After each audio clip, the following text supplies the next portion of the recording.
our goals are the same. We're concerned about the development of our peoples, different peoples within Botswana society. That is why we are engaged in the work in which we are engaged.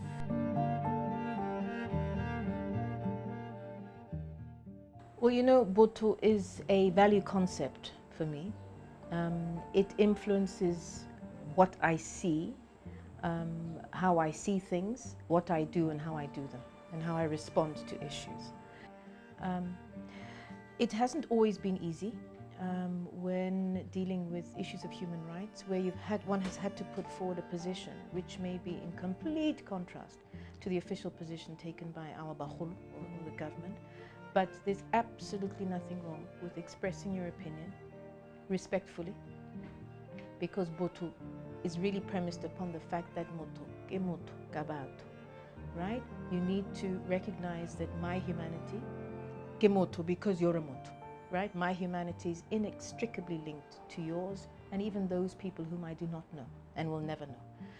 And that is the basis of ensuring people are respected, people live their lives with dignity, and that's why one is able to work on issues like the death penalty, even for the worst criminal, because they are human beings. If you look at the press statements which the Tshwane law produces, you'll often see reference made to Botho in our press statements.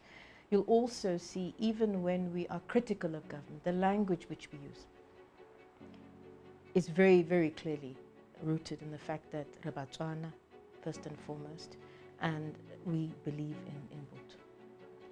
So the Tshwane law has three thematic areas under which its work is done. One is access to justice, the second is accountability and awareness raising, and the third is regional solidarity. I've often said to fellow human rights activists, you know, my human rights activism is not rooted in the Universal Declaration of Human Rights. It's rooted in our Tswana concept of Botho, which I then see manifested in the Universal Declaration, or I see manifested in the Convention on the Rights of the Child, or I see manifested in constitutions. It doesn't work the other way around. It starts from here and then it goes outward. It's not that I labeled myself a human rights activist. I tend not to. But this drive you're asking about is really loving people, caring deeply about my fellow human beings. And it's a deep love which is rooted in this recognition that I am because they are. I am connected to other people. So awareness raising has really been a part of this raising awareness. It doesn't need to be fancily labeled human rights. It's just being human. It's just recognizing that everybody has a right to be treated with dignity, as you would like to be treated. And of course the Christian approach of do unto others as you would have done unto you. Well, I came to Marwapula in the second year of its life. It started in 1972 and I came here in 1973. I'd come here from Thornhill Primary School. And what was, I think, unique for me was the fact that my late father had been part of the group which had set up the school. Both my late parents were teachers and both were very committed to education. And so what I found, of course, reflecting later as an adult, was that the values for which the school stood were very much the values which my parents stood and the values which we had at home. A very important part of Marwapula was the focus on service. I remember our Form 1 spelling classes. Our former headmaster, Dean Yates, the late Dean Yates, was our spelling teacher. And he'd teach us words like responsibility and development. So teaching us about current affairs, but also ensuring that we understood that being at Marwapula was actually an opportunity which was provided not to many, but to a few, even though education ought to be a right. But in reality ended up being a privilege, which was not the ideal circumstance.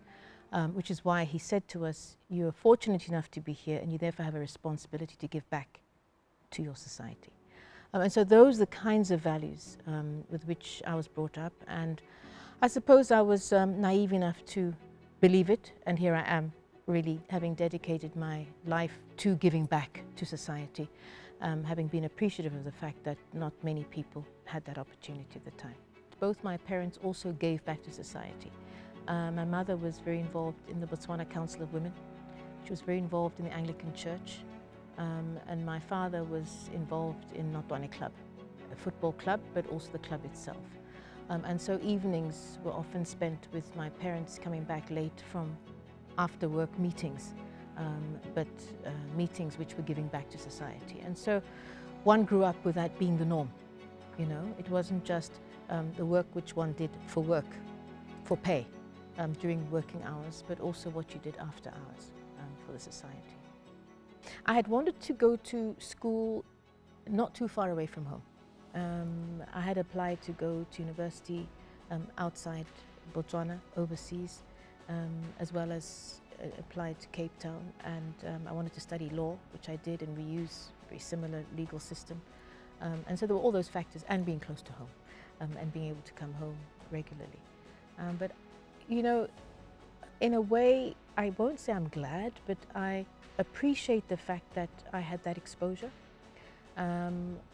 On the one hand, being in a neighboring country really rooted me in our region. I feel Southern African, on the one hand. On the other hand, having experienced apartheid, it has sharpened my awareness of discrimination. Discrimination towards anybody. So that sort of fueled probably the work which I then took up later on. And I do feel very strongly about discrimination against anyone. So whether it's against people with disabilities, whether it was against people who had HIV and AIDS, whether it was discrimination against women, indigenous peoples, etc. It's not acceptable, having experienced it myself. When talking about human rights and environmental rights and social justice and environmental justice, you'll see from the religious point of view, there'll be a recognition of what's called the integrity of creation. So taking care of the environment is actually something which those who have faith believe should be done. But I think it's not only limited to Christianity. I think a lot of faiths really are predicated upon love, upon respect of the other, and recognizing that we are all linked to creation, and there needs to be a recognition of the indivisibility of human beings and the environment.